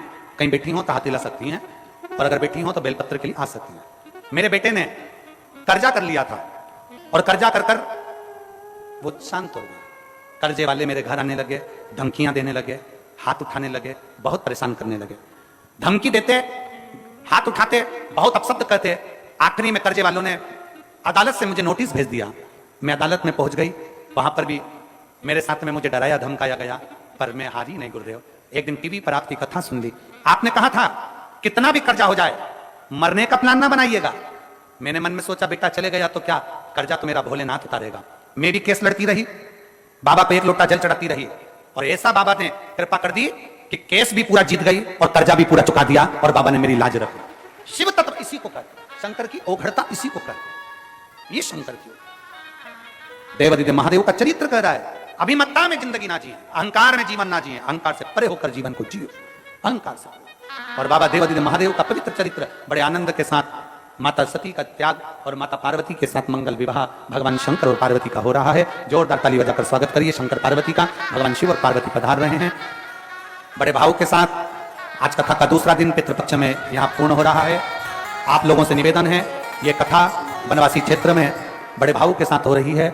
जो टीवी चैनल के माध्यम से कथा सुन रहे हैं उनसे निवेदन है कि जो अन्य क्षेत्र चल रहा है सीहोर में भी और कथा स्थल पर भी, उसके लिए आप अपनी सहयोग राशि जो अकाउंट नंबर टीवी स्क्रीन पर आ रहा है, बारकोड आ रहा है, आप उस पर जमा कर सकते हैं और अपना नाम व्हाट्सएप पर भेज सकते हैं। हर हर पार्वती जी शिव जी के गले में जयमाला पहना रही है, जोरदार ताली बजाएं। हर हर महा शंकर भगवान पार्वती जी के गले में जयमाला पहना रहे हैं, जोरदार ताली बजाइए। हर हर। पत्र बहुत सारे हैं, कल की कथा में थोड़े बहुत पत्र पढ़ने का और प्रयास करेंगे।